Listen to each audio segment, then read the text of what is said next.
welcome to my first video of the art of becoming, because we are artists who are in the process and enjoying our own process, creating and just understanding our artistry. So I'm just going to bring people over and learn about their process, and hopefully some of it applies to ours. So today we have our beautiful friend Bruna. Bruna's a Brazilian baddie. She is a dancer, artist, content creator, and model, obviously, as you can see. She is also a future graphic designer. That's right. And a vegetarian animal lover. Yes. Anything else you want to share about yourself? I think that's a lot, right? I've been doing a lot. I think that's good. We do a lot, of course. So let's start talking about your background. You're from Brazil, so how did you, what was your childhood like over there, and why did you decide to come to the U.S.? So hello, everybody. I've been living in the U.S. for 6 years now. And, most of my life was in Brazil, born and raised in São Paulo. I came to the U.S. when I was 23. Yeah.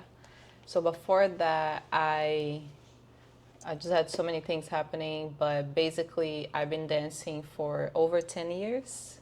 So I was dancing back in Brazil, just taking classes and trying to figure out what I wanted to do. But dance was always part of my life. How did you start dancing? Like, what brought you to dance in Brazil? I think that the culture is just, like, I grew up in an environment where we were always dancing, and it's just part of the culture. So it's very common for you to just be part of some type of, like, dance style growing up, and I always liked it. I started dancing, like, later in life, if you think about it, which was like when I was a teenager, probably 17, 18. But I had contact with dance like my whole life, just in school or just like projects or friends and stuff like that. And when I started taking it more serious, I was probably my 18, 19 years old. And then I was just exposing myself to different dance styles and stuff. But I'm from a very small town back in Brazil called Socorro, and a fun fact about it is that if you translate it to English, it's help. So we actually call it, back in Brazil, we call it our city Help City, which is cute. Very cute. Yeah, so I'm actually from the north of Brazil, but São Paulo is more on the south. And I lived for like almost 5 years in the north, and then we moved to São Paulo to get better opportunities and everything. And then after that, we moved out for like in the big city of São Paulo, and we were there for like 6 months. And then I moved to Socorro when I was 6, 7. So I spent most of my life in Socorro, and then that's when I started, just going to school and getting, to be part of like an actual community and a group. Because before that, I was just moving everywhere. I was just like a kid that was always moving to new places because my parents were like figuring out life. So before 18, you said you weren't dancing as much, like taking it seriously. Yeah. But what did you do? What styles did you do, and what is taking it seriously for you? That's a good question. So since I was exposed to so many cultures and places in Brazil, there's like a bunch of styles, right? So growing up, we had axé, which is almost like a carnival like dance style, that my sister was actually part of a dance group, and I used to copy everything she did. And I was exposed to Brazilian funk. Of course, I love Brazilian funk, and samba, and so many other styles. But growing up, I always liked hip-hop and rap. And in Brazil, we call national rap for Brazilian rap. And I loved it. And then once I started like watching Is it pronounced videos, rap or rappy? we say happy, happy nacional, which is national rap. I always like that. So I was like, so when like YouTube came out, for example, and we had our computers, those big ass computers, I started watching like videos on YouTube, and I was like, oh my gosh, I want to dance like that. And that was like more hip hop, right? So I started like learning from YouTube, just random videos. But I remember when I was in high school, probably my last year in high school, I was part of like a project where I had like two friends that were like really good dancers. They had, like when people just are naturals, right? Yeah. And we did that song "Do It Do It" by what's their names? Cherish, I think that's the name of the group. It's like R&B. We need to find that song. I'll show We'll you. play it. Here. I think it's called Cherish, if I'm not mistaken. So we had a project at school, and those girls were like, "Oh, we're gonna do it." It was just for like, that was like for like like a grade. We would get points for it. So I was like, okay, I'll be part of it. So they made the choreography, and then I was part of it. I remember that project was something that kind of changed my life a little bit, because that was like, damn, I really like dancing. And I mean, that was fun. And how old were you? I think I was 16, 17. Okay. That's when I was like, okay, I think I want to be a dancer, you know what I mean? And before that, I was just doing random stuff. So that's when I think I had the click in my head that dancing is actually something I enjoy doing, and I like that style, like the hip hop, I like, And then watching the videos on YouTube, and also back in the days, it was very common to have those DVDs with those like black heats, and then like there was like 100 video clips on one DVD, and I would watch those things like nonstop and just be like dancing. And that's when I was like, okay, I want to be a dancer. And I was just doing whatever was available to me, because I was from like a very small town.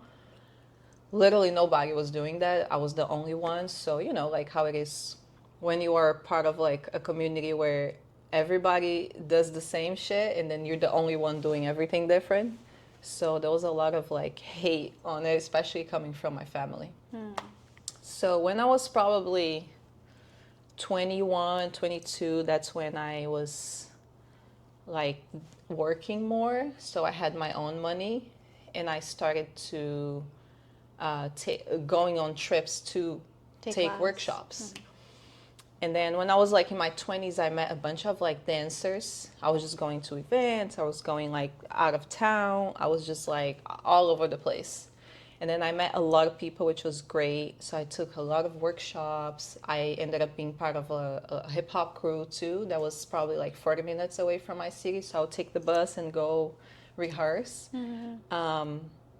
And that's when I was like, I thought I was taking it serious, right? Because when you just putting the time on it, it was like, okay, I'm taking it serious.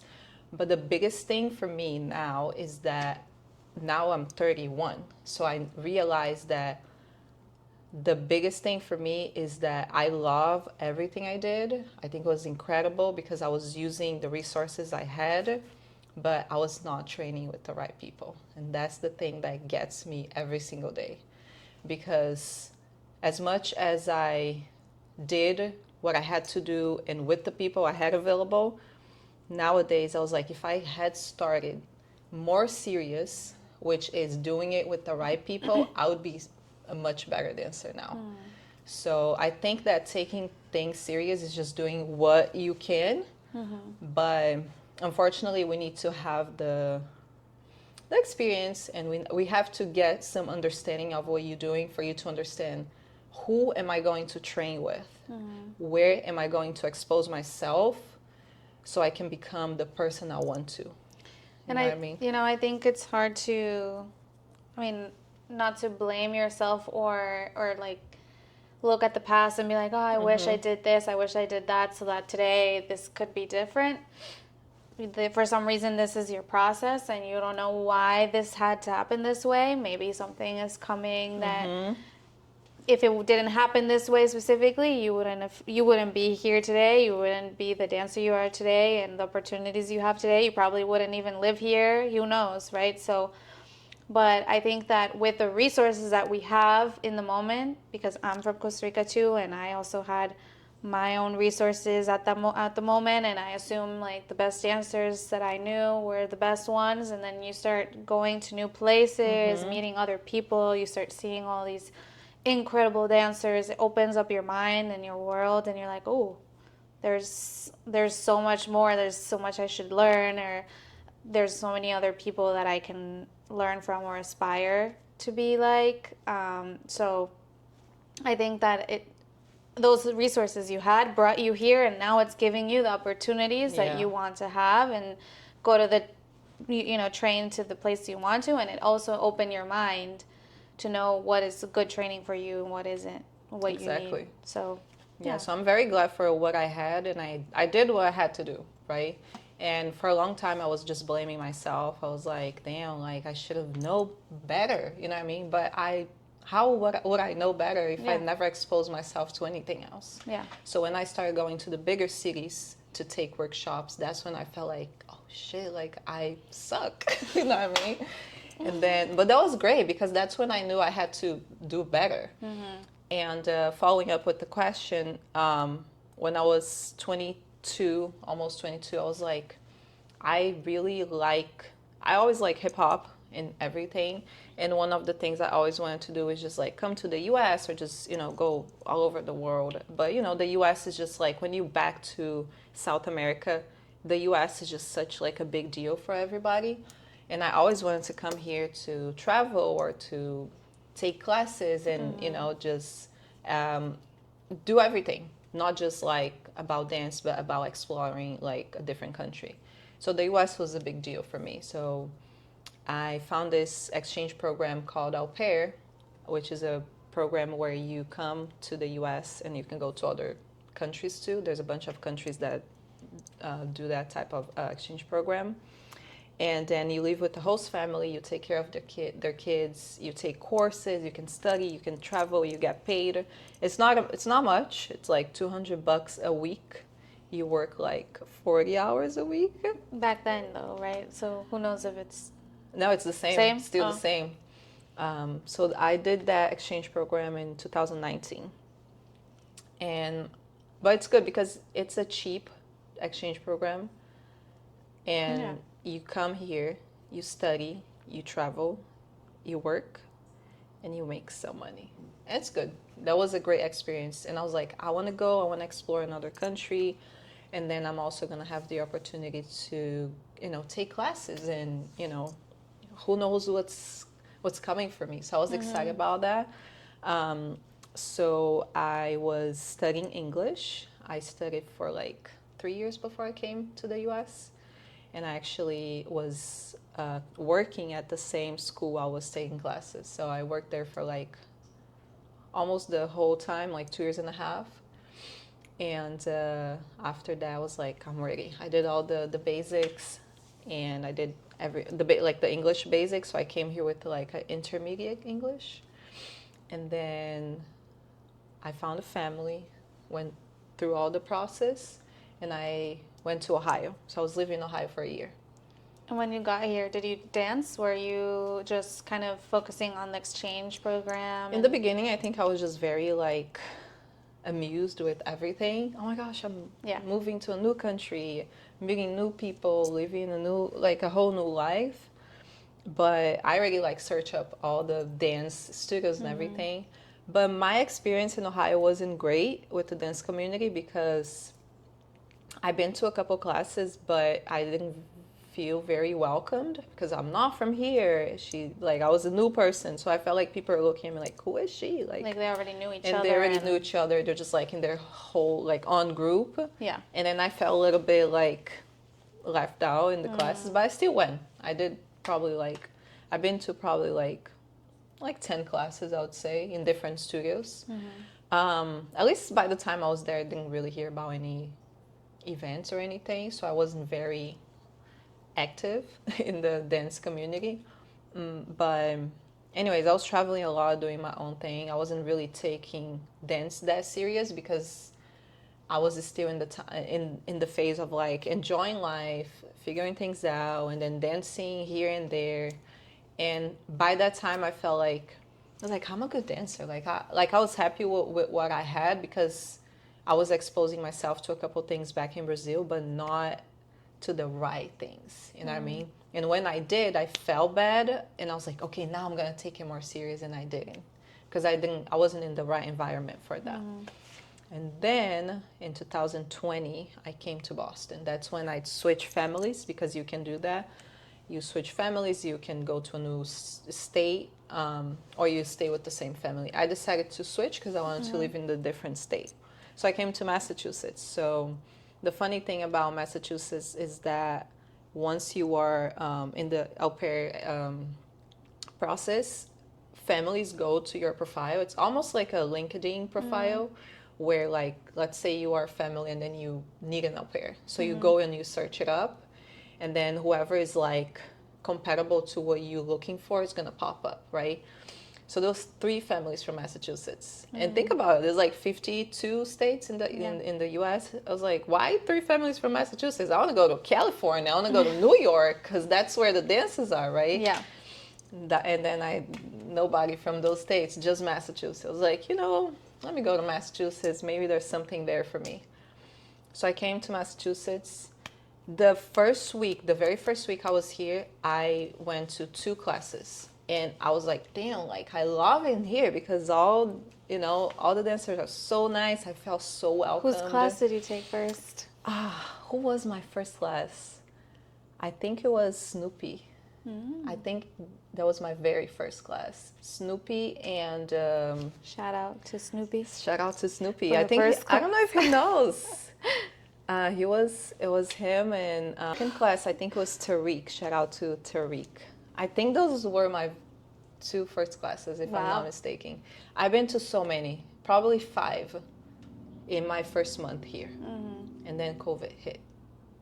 Because I got here last week of January. So I had the whole February. And then I went to Tariq's class. Next week, COVID hits. And then that was terrible. I was like, crazy.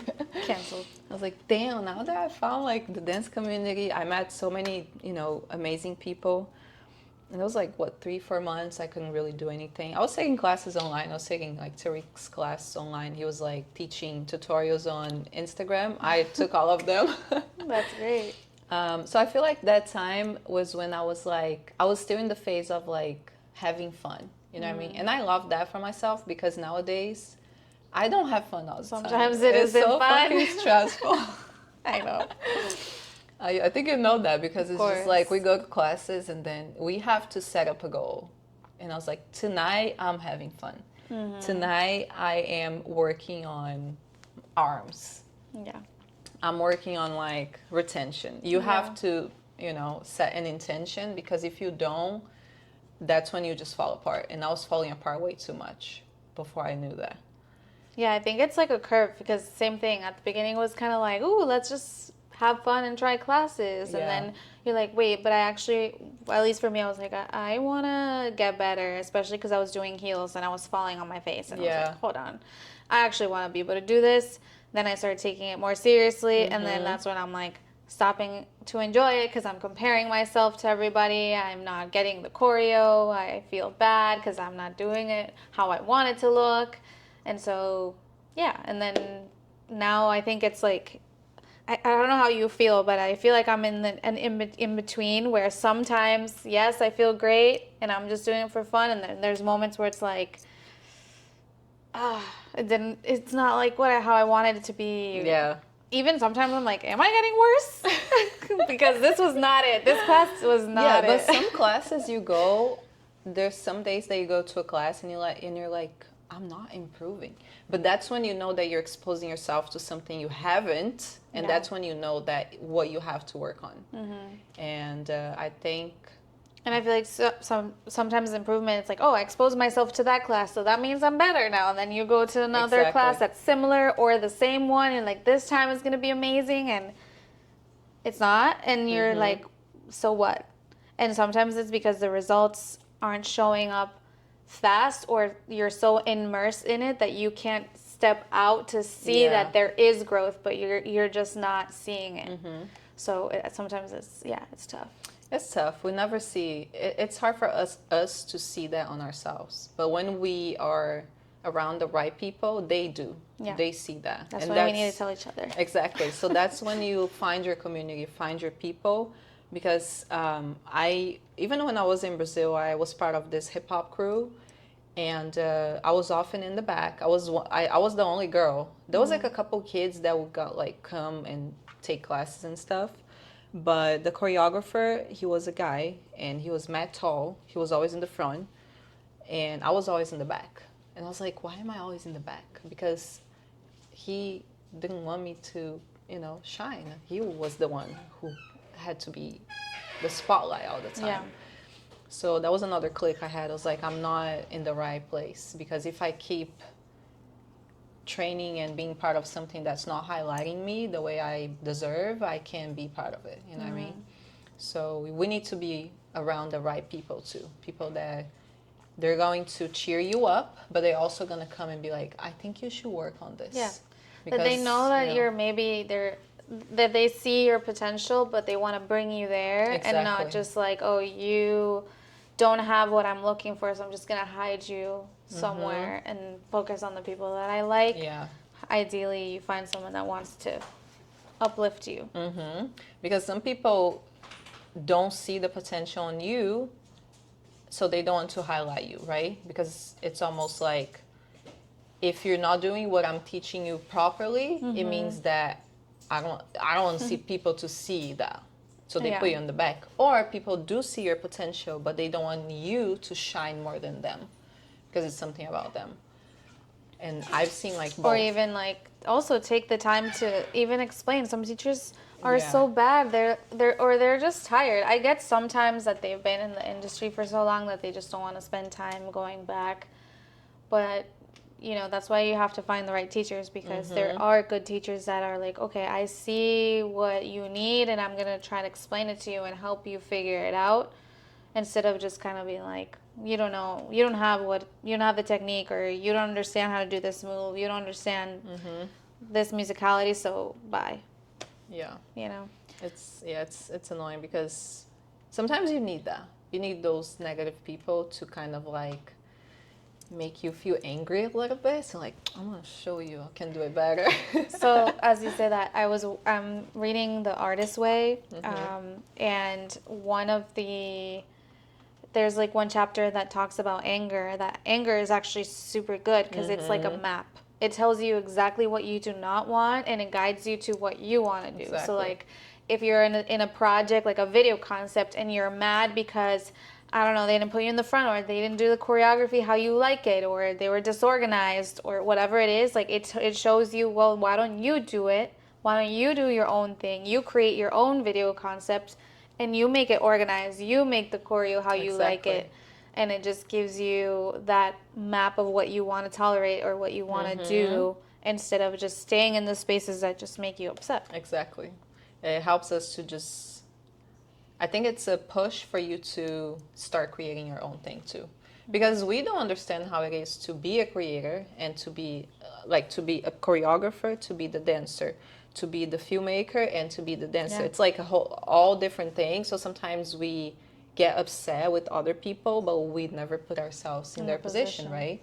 So that's something that I think it's interesting to expose ourselves to, start creating. So you put yourself in that position, and then you understand how much work you have to do to get to like the final product. You know what I mean? Yeah, and I will say, shout out to Jasenia. She's a really good teacher that will put you in those positions, different positions, so you can explore that. So. Yeah, I was actually recently part of a project that she did with Leslie and Louisa. Oh yeah. And they did really good. I was just like invited for it, but they did really good. So now I wanted to ask you about, so we've talked mostly about dance. Yeah. But you're an artist that isn't only a dancer. So one, I want to ask you, when did you realize, oh, I'm an artist, I'm a creative person? Is it something that you feel like you immediately knew? Or is it something that you started discovering that maybe you were suppressing because of family or, your environment? And what made you realize it? I think I always knew I was an artist. I just it was just like a hard time for me to accept it, which is it's funny, but kind of like not good at the same time. It's kind of weird. Yeah. I don't know. But when you are an artist, you just feel like that desire to create something, and it doesn't matter what it is, right? So I grew up always liking to create, and I think for me creation was always something that I had to do with my own hands. So I always liked making things like, I don't know, like outfits. I always like to like draw or paint shirts, for example. Yeah. Or, you also draw really nice. Yeah, so that's something like I always like to do. Like I always like to draw. That was something I did since I was a kid. I loved it, like drawing and painting, coloring or painting. It's like, you're a kid. Every kid does that. But it's something I always like to do. So before becoming a dancer, I used to do graffiti too. So I was a graffiti artist. I did graffiti like a lot. That. Yeah, I'm going back to it actually because I stopped at some point. But I did graffiti, and I grew up in a family where my mom and my sister were, I don't know if I can pronounce that, sewers, like when you make clothes. Oh, yeah. They like sew, like they made clothes. Yeah. I can't pronounce it. Good, thank you. So I'm not even sewers? Sewers. I was gonna say sewers, but that's like sewer, like the drain where all the they're sewing clothes. Yeah, but they sew. Sewing they clothes. Sew. Yeah, they sew. But anyways, essa menina. I grew up. I have 2 dogs that are crazy. Come here. Let's show them. Do you wanna? Yeah, they want to be in it. Come here, little boy. I got you. It's okay. He's a little bit awkward. He's like that. Socially awkward. This is I love his ears. I'll share the story about them another day. Oh yeah, so my mom and my sister were sewing clothes. They sew. Yeah, they sew. So I learned how to do it, and my sister is actually an amazing designer. She did drew the clothes and The designs. designed everything. She made them, everything from like scratch. So I grew up with that. I was learning that. It wasn't like my favorite thing to do, but I was always in a very creative environment. So I ended up learning it. And then later on, my sister became like a hairstylist and a makeup stylist. So I was always there. I was her model. Was always like, she was just trying things out on me. So I really grew up in that very creative environment. The only thing is that what I like to do was not as acceptable because I was doing graffiti. So it's just like, whoa. You're going out at night to be graffitiing around the city? Like, that's not good. And that's literally what I was doing. You want to be a dancer? Oh, whoa. You're not going to make money with that. You know what I mean? So I feel like what my sister was doing, because she's older, was more acceptable because it was more like, it was like more business. If you think about it, it was more girly, honestly. That was something that my mom always like, why are you dressing up like this? Why are you doing those things? You know what I mean? So, so it was a very creative environment, but at the same time was never what I wanted to do. But I'm glad for everything because nowadays I have the skills to do things for myself. So drawing was always part of my life. So I was an artist. I was creating. I have a bunch of notebooks with all the drawings I've done my whole life, pretty much. And I was meeting people around, like other amazing artists, and that's after that dance came. And any type of creation, I was always like in that, like kind of like messed up, but I was always there doing something, you know what I mean? So you feel basically you've always been an artist, you've always wanted to create, you've just kind of been following what you want to do. And now what are your kind of goals or aspirations? So I feel like based on what you're telling me, you're kind of just doing it because it was what you felt maybe now there's some specific goals. I don't know if that's the case. Like you're doing it because you want something out of it, or you still just kind of like navigating and just expressing yourself. If you have goals, what are they? Yeah, so I feel like I was always navigating and expressing myself, but I maybe didn't have I wasn't aware of it. I think I was just being myself, and being myself was always a big deal for me because my family was kind of like stopping me from it a lot. Not because they didn't want me to be myself, but because being myself was too different from what they were used to. So being myself was just, I was just doing my thing. Like I didn't even know what I was, what I wanted to do. I was just like, that's me. Like, you know what I mean? Which is, it's cute, right? It's like, yeah, it's awesome. It's just so like natural and so like innocent. Like I just want to do what my body is asking me to do. Yeah, so the family thing you talked about was a big deal for me, especially with my mom, but I don't blame her. I did blame her a lot for a while, but I understand that she, like, you know, the background she came from was just very different.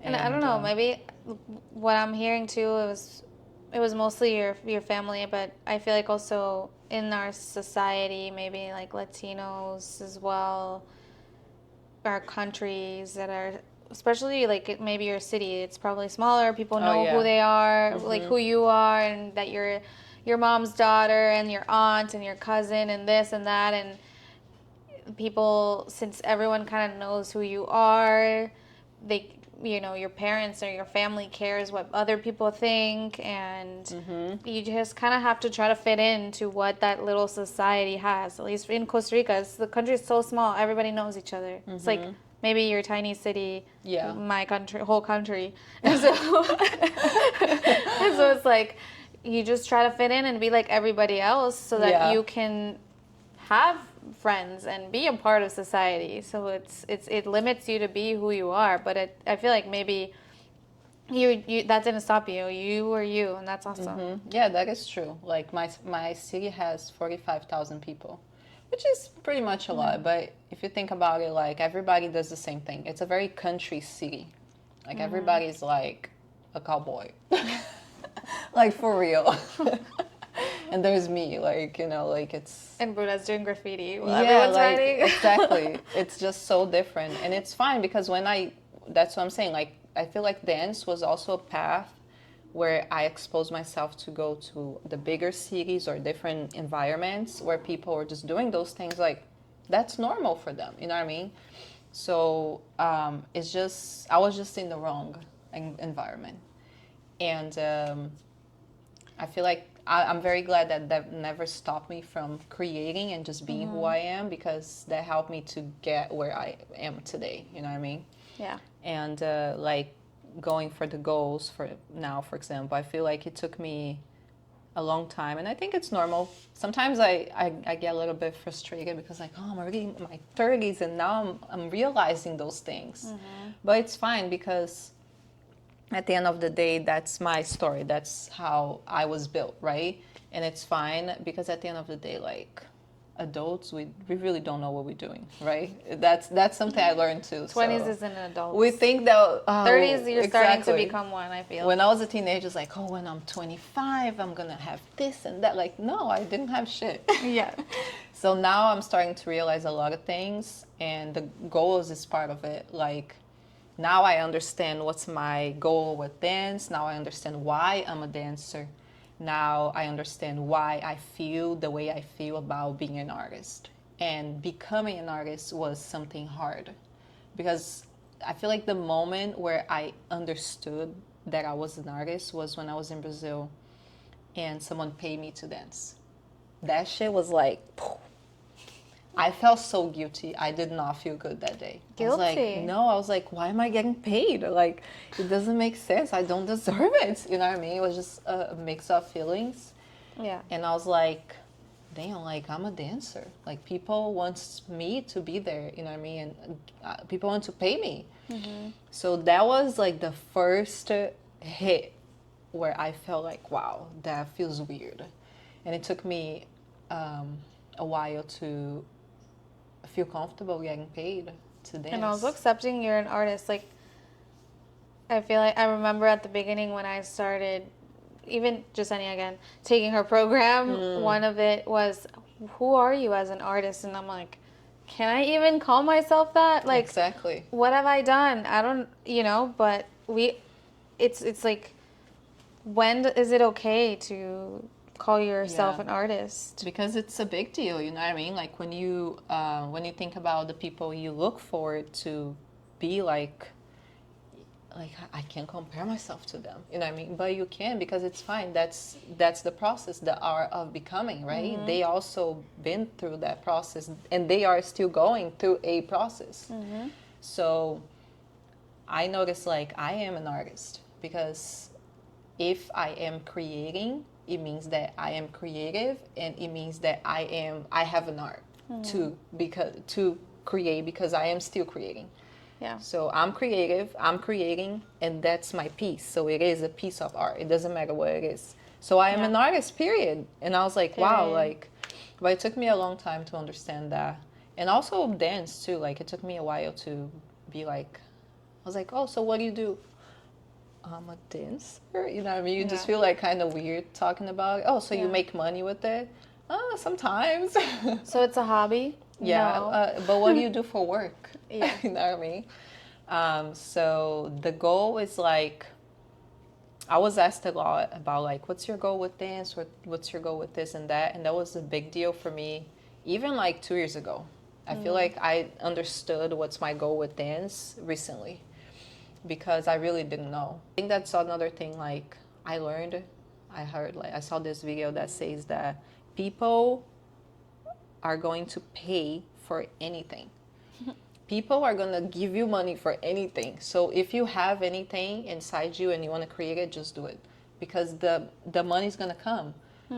And sometimes like we see some shit outside, it's like, are people paying for this? Yes, because there's something for everybody. Yeah, and I mean, the other thing is, I remember one time someone told me, you can consider yourself a professional dancer when you started getting paid. Once you got paid, even if it was one time, you're a professional dancer. You can now say you are a professional dancer. And I think also attaching money to anything we do as artists. Like, I'm a model once I get paid as a model. I'm a actor once I get paid as an actor. I'm a singer once I get paid to be a singer. Like, that doesn't, why does it have to be tied with money if we're just doing something we're passionate about? And I feel like sometimes we don't feel like we've achieved it until we get paid. Yeah. Obviously, we want to make a living doing something we love, which ideally it could be that, all of those things. But it doesn't mean you're already that artist until you're getting paid for it. Yeah. So, yeah, I just think that that's another kind of like reminder, part of the process too, that there doesn't have to be a specific moment or something has to happen for it to give you that like approval. Yes, you are that. You are an artist. I think money is a big thing. That's when you feel like, I'm an artist. I'm Yeah. this. I'm that. That makes so much sense. But I feel like that shouldn't be like that. It shouldn't. It's just like when you know that you want to do something or you are something, like it doesn't matter. You already know. You just have to accept it.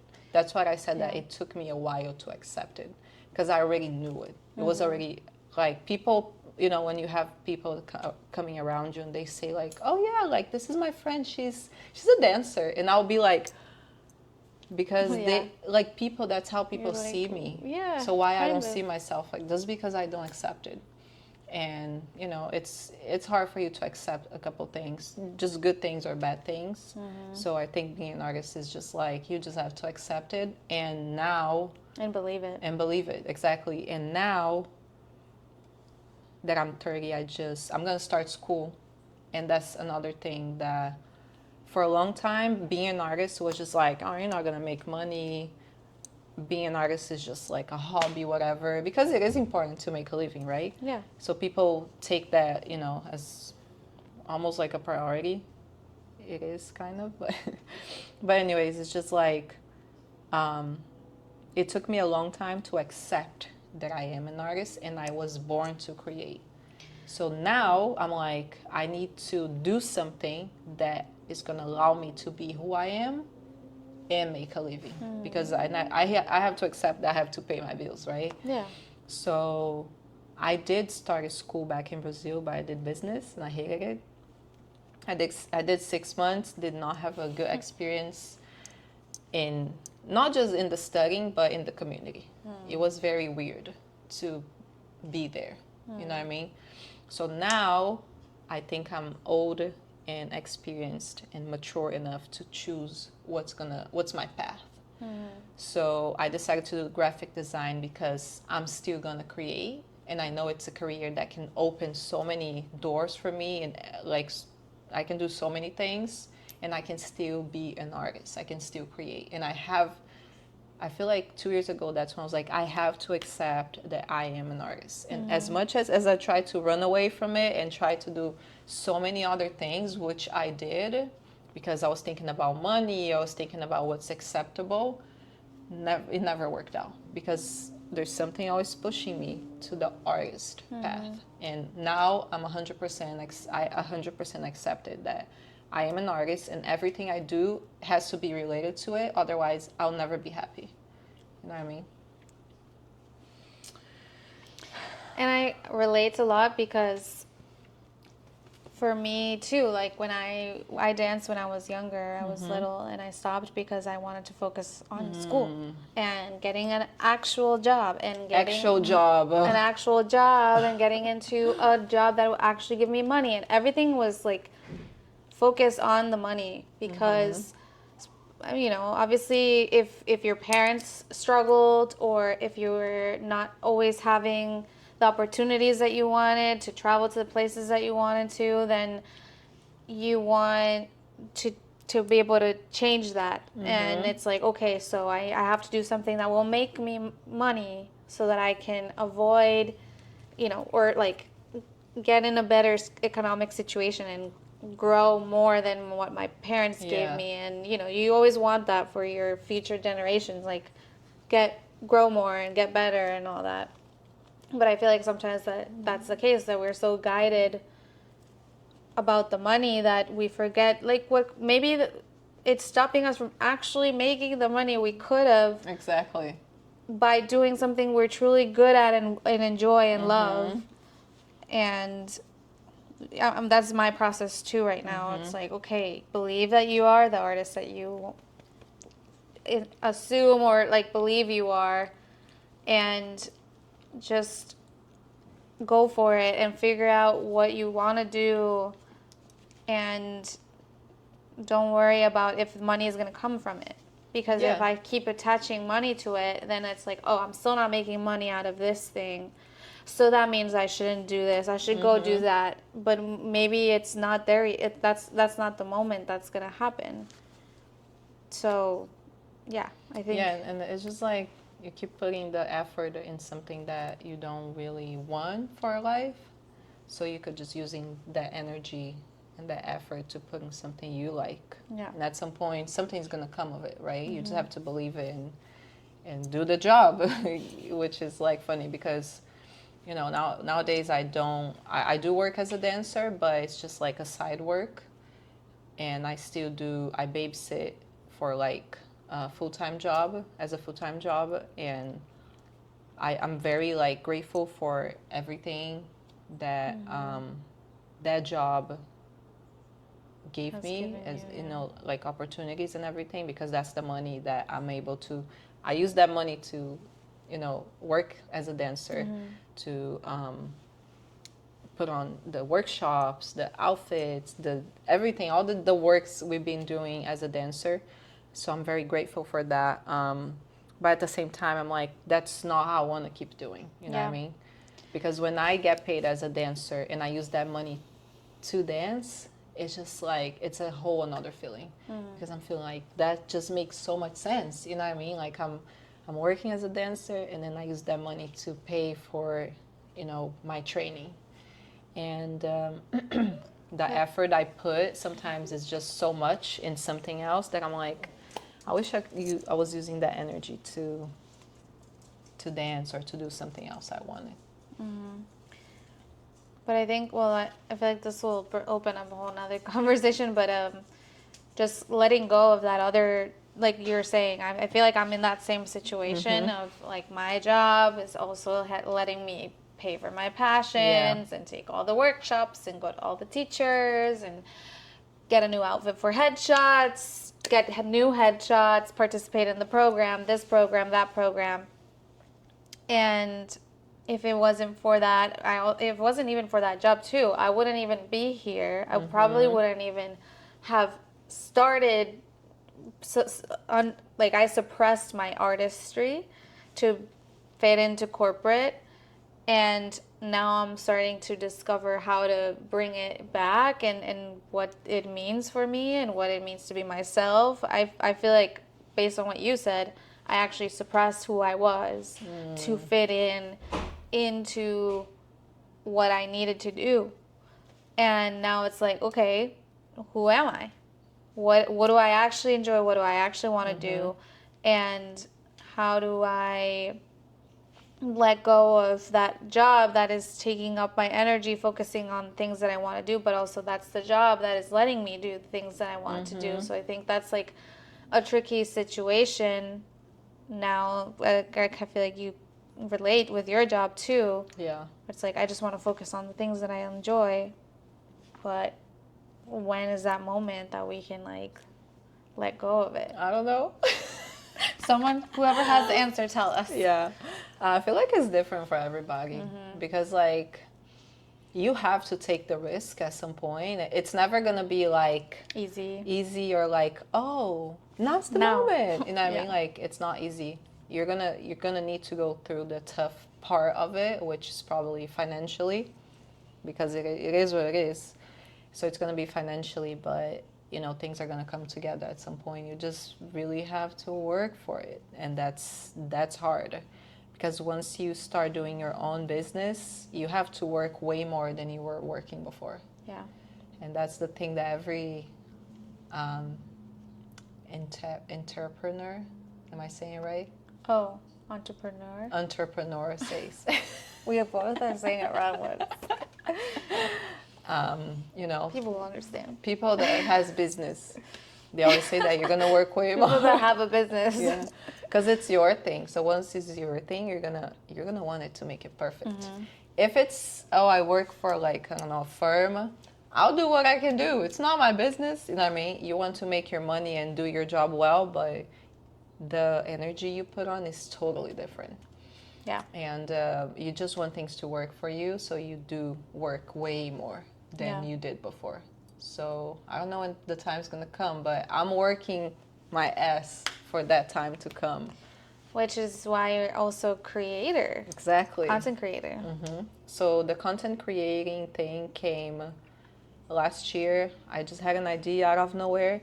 Honestly, something that I learned is like once you have an idea, bro, just do it. Because I've had so many ideas that I never did anything. I totally forgot about them. Now I write everything down. I love writing things down. Like I like the phone, Notes. the typing and everything. Yeah. But for me, the energy of like writing on the paper it's just so good to me. And I actually read once, I don't know if it's true, that the graphite of the pencil with the paper has like really good energy for you and your body to connect to what you're writing. Or a pen, it doesn't matter. But I wrote, I was like, that makes sense, because I really like writing things on paper. I don't know if it's because I'm old, but it just makes sense to me. I mean, it's something we're used to. Like, I remember when I wanted to remember something for a test, like, I would write everything because writing it would help me remember. Exactly. Typing is not the same. No. Not the same. Now, sometimes I'm laying on my bed and I have an idea. I go and I write it down. Like I have my phone, I have on my notes, I have like my notebook, you know what I mean?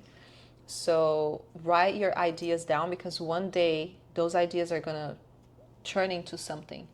And I noticed that now because I've been creating content, and I just had this idea of like teaching Portuguese. I'm just gonna teach a word a day. I don't want to be teaching like actual Portuguese, like the grammar and everything. I just want to teach like random things, because for me, when I was learning English, I learned the formal English. Then when I came to the US, everybody was speaking differently. I understood everything, I could communicate, but I sounded more like a robot. And I was like, I don't want to talk like that, because when I speak in Portuguese, I say a bunch of like slangs and I say things in a way that's just not formal at all. Yeah. And then after all these years learning English, I was like, I want people to get that too, because I'm also a learner, right? I'm learning a new language and I want people to feel that. So I created my first video in November 2024, right? Last year. Yeah. Yeah, it was not that long ago. Yeah, and then, because now it's And July. follow Brazilian I am. Yeah, right? Brazilian I am. dash Underscore. I underscore IN. We'll just put it here. Yeah, I'm gonna put it here. Yeah, so I just wanted to teach like very daily like words, not formal at all. I just wanted to do like slangs and stuff. So I did a first video, and then I did another one, and I was just doing like once a week, something like that, and it was doing pretty good. You know, people are just viewing it. I was getting a couple followers, and then I posted this video teaching a slang, and then I started posting more and more and more. At some point, that video that I posted, I think it took like a month or two. That video just went viral. And when you say viral, it's like 50,000 views. That's when you consider a video viral. 50,000 views. And I was like, oh my God. I mean, if the videos was just, you're just getting notifications. Yeah, I would say it was that's crazy. viral. It Just blowing up. It's just like, I'm going viral. Yeah, I was getting a bunch of followers. So I got like, I probably had like 1,000, and then it went to like 3,000 or 2 for like a a new profile. I just remember I was watching your page, and then it's like 100, 5, 8, exactly. 2,000. Was pretty and it was quick. Just like, I was like, this. 3 months. You're just growing so fast. 3 months so was just like going crazy, and I'm like, okay, I see it. So that was like very encouraging for me to keep doing it, and I started doing, and then now it's been 7 months. I have that profile. I have 13,000 followers, because you just keep like doing it. It was crazy because people really like it. But I found my public. I found my niche. I found what people want me to do, and that's the other thing. And you're doing what you like to do. Exactly. Yeah. It's something I like to do, but for you to gain your public, you have to do what they want you to do. But you can't lose yourself. Yeah. Because that's the thing about being a content creator. People love when you're just yourself, and I love that. Because I noticed that, because people literally come to me and be like, please, when you get famous, don't change. I get that so much. And I was like, bro, that's so crazy. In the world like nowadays, people lose themselves because of, technology and everything, because they just want to do whatever everybody else is doing, like trendy stuff. Don't lose yourself. And I love that, because that just really opened my eyes and be like, I imagine like even if when you start working with brands and they're like, I want you to do this and I want you to do that, and they're like, here, this is the check we would give you if you do it. And especially you see with like influencers too, they're like doing all these ads that you can tell they don't really believe in the product or the what they're saying. It's so scripted, and it's like, oh, now I don't believe them as much, because they're just taking the money and not necessarily giving us an honest review. But that's that's kind of like part of losing yourself. You're just doing what the sponsors want you to do, the bigger brands want you to do, what your audience wants you to do, and it'll become hard. Like, I hope to say no. I know it's gonna be hard to say no to a check. Once those moments come. But honestly, you're like, I'm taking the check. Yeah, exactly. I'm gonna take the check. I don't care.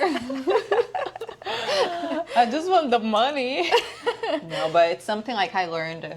I feel like I'm mature enough to understand that. And I feel like you're so yourself. You're so used to I can't being just yourself. If I do some shit different, people be like, yo, like, who are you? You know what I mean? It's very noticeable. Yeah. It is noticeable. We see that in other influencers.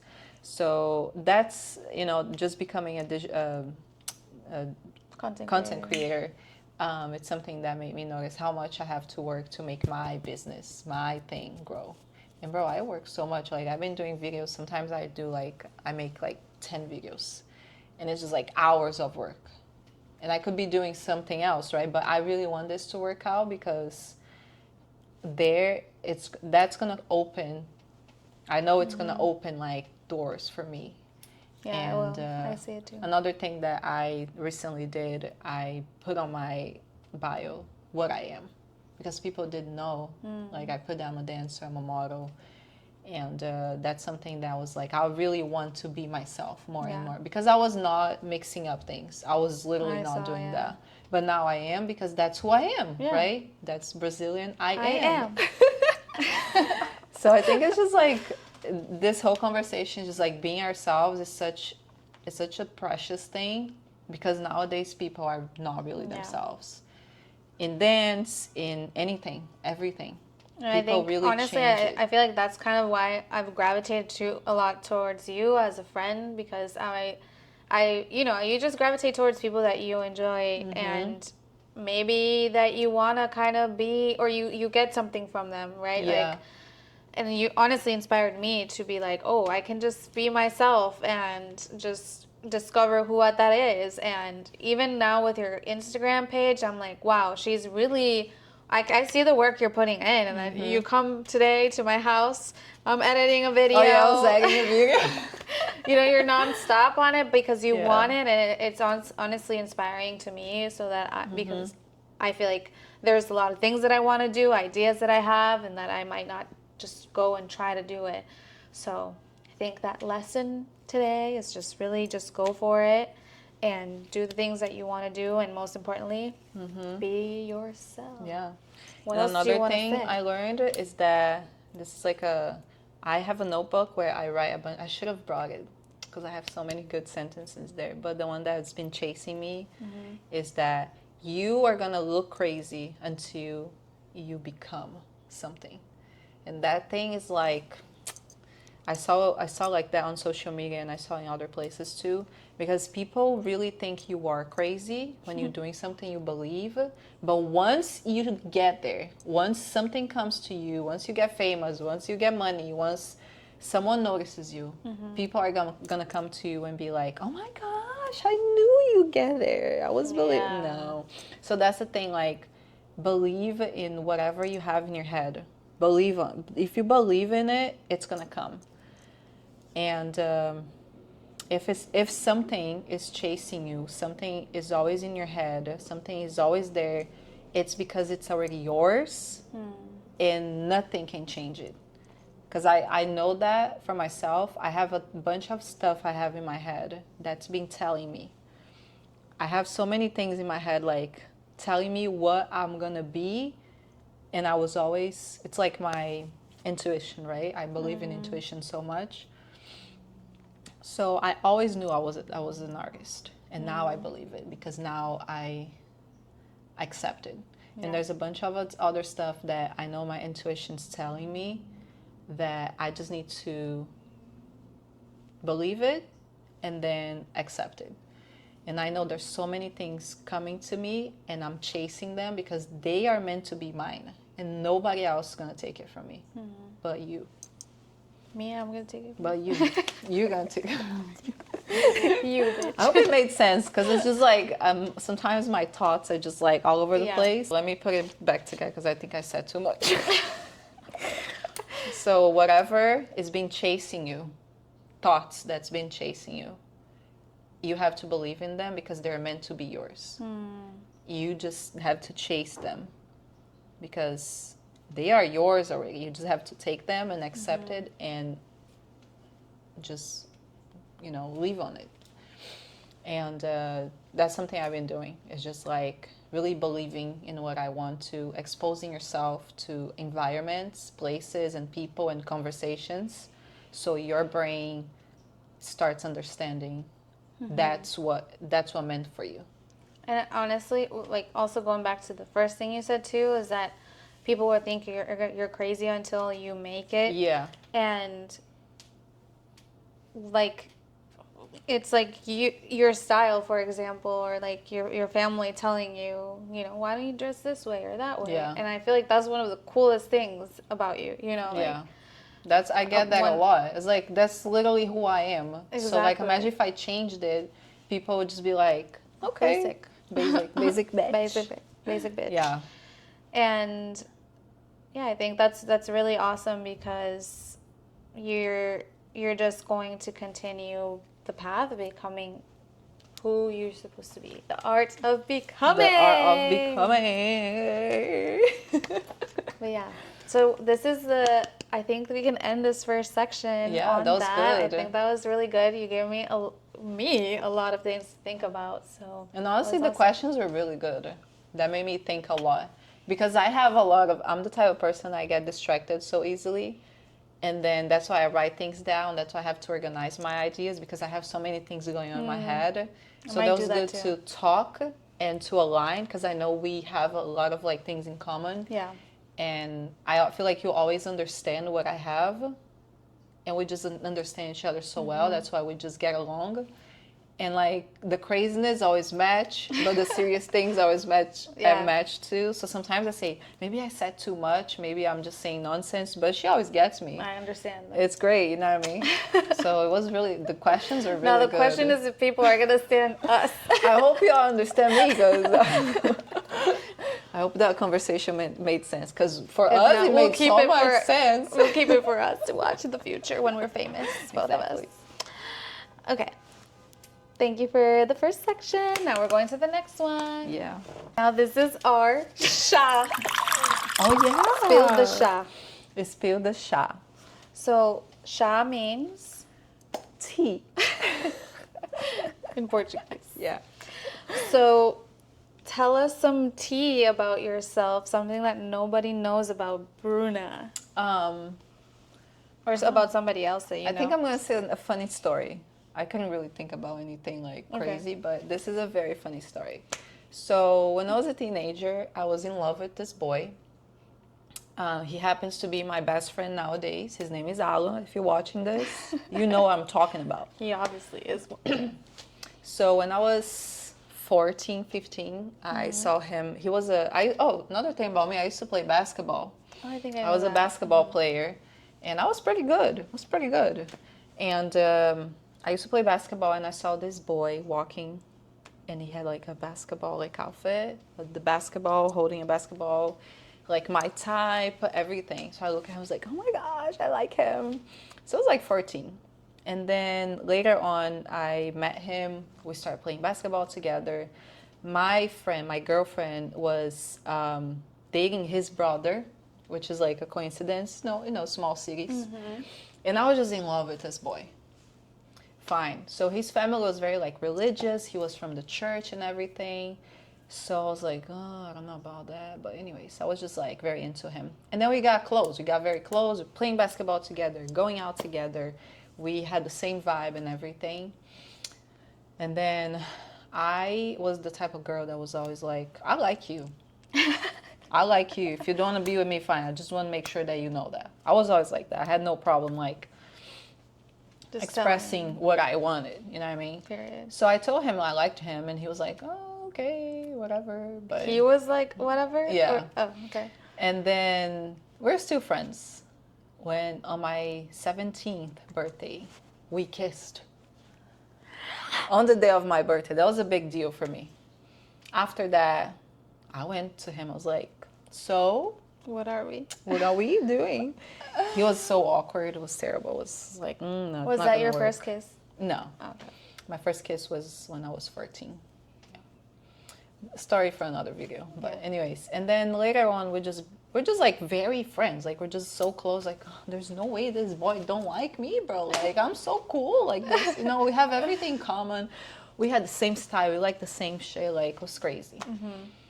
And then we're just like friends, like brothers, pretty much. Because I'm his brother. You know what I mean? I can say I'm his sister because we like. I was always a tomboy my whole life. And then, at some point I was like, I give up. So I was like dating someone else. This boy one day comes to me. I think we were friends since we were 15.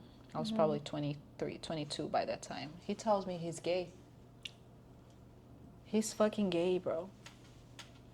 Alan. That makes sense. That's why he didn't like you. Exactly. Because if That's not, the only reason. That's Because the- if he was not, he would like me, okay?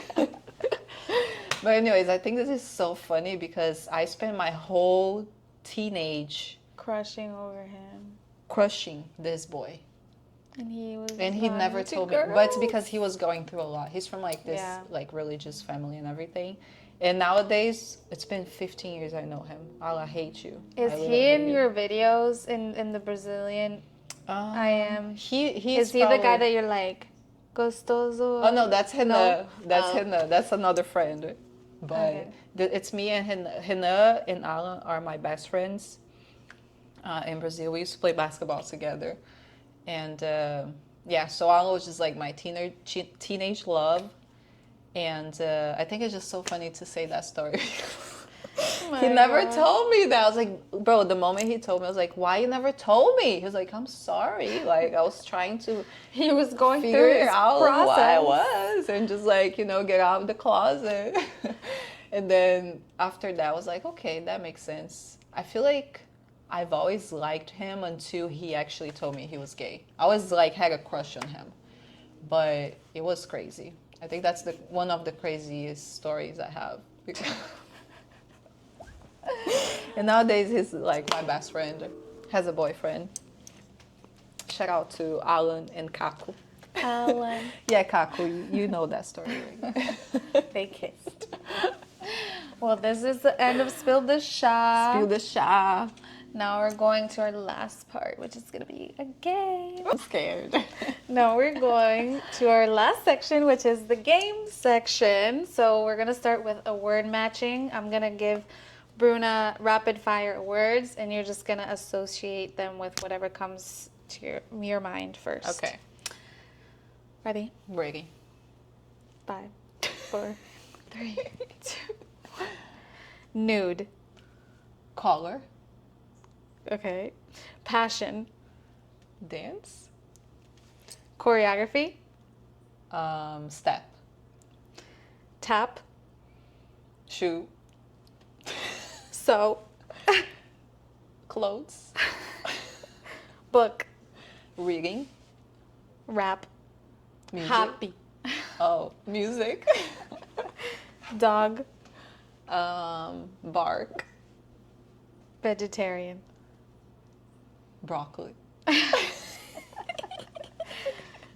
Yeah. Those are my that's words. funny. Okay. That made me nervous. Like, what the I fuck know, are it's we like- at? It's like, I'm competitive. You're I'm like, I don't know words. I forgot all Yeah. the words. Okay, now you're going to give me words and phrases, Yeah. but in Portuguese, especially because she is a content creator. And I'm going to try to guess what it is. I kind of understand a little bit, so. Yeah, so I have 4 expressions in one word, and I want to know if she kind of gets what that means, okay? So the first one is pão duro. Hard bread. Good. Do you know what that means? And if I call someone a Pão hard duro. bread? That they're stingy, like they don't want to give money. Oh, that's good. You got it. Period. Yeah, we call like cheap people. Cheap, yeah. Pão duro. Period. Good. So this is, it's actually, I have 2 words and 3 expressions. Okay, so another expression is fazer uma vaquinha. Make like a little cow. Yes. Make a little cow. You know what that means? Fazer uma vaquinha. Like dumb, playing dumb, maybe? No. No. Eating grass. You could. I don't know. You know. So fazer uma vaquinha is to raise money for something. Raise money. Yeah, so let's Like say found- that like a fund. Okay. Yeah. So let's say that you need money to go to a workshop or something. And then I was like, oh, let's fazer uma vaquinha. Let's make a little cow to Marcela so she's able to go and do need that. a little cow. I need a little cow. So I say fazer uma vaquinha. Oh, It's cute, right? I love that. The next one is quebrar o galho. Break a gallo, rooster, like Oh, break a rooster. galho, that's a good one, but it's galho. It's Gallo. it's a stick. Oh. So break a stick. Quebrar o galho. What does that mean? if I ask you to do that for me or if I do it for you? Is it like good luck? No. Break a stick. Break a leg? Break a leg. I don't know. So quebrar o galho is when someone make you a favor. Oh. So let's say that you... Can you break me a stick, please? Yeah, so you don't say like that. It's more like... You can say like... Você pode quebrar galho pra mim? Like, can you break me a stick? Can you make me a favor? Or if you do make me a favor, like... Obrigado por quebrar esse galho. Like, thanks for breaking that stick that for me. stick. You know what I mean? So Nice. now 2 words. The first one is paralelepípedo. I want you to say. Paralelepípedo. You know how to say that. We say it in Spanish. Ah, okay. Do you know, yeah, you know Paralelepípedo. what that means. I don't know if I know how to pronounce that word. Cobblestone? Cobblestone. Cobblestone. Oh, I didn't Yeah. know what it meant. Yeah. We always said paralelepípedo. Okay, that's just such a hard word to say. Yeah. Okay, the next one. You try to say it. Yeah, try to say paralelepípedo. So the next one is gororoba. Gororoba. Perfect. You know what that means? Gororoba. Is it like hunch? Oh, no. Hunch like this? Like joroba. Because really? we say joroba when someone has like Really? a hunch. I would say corcunda. Corcunda. What was it again? Gororoba. Gororoba. I don't know. So gororoba is when you make like a dish that has a bunch of shit together, like a bunch of things together. You know, like when you have a bunch of leftovers and you put everything together Rice, and eat it? egg. It's like a mush, maybe?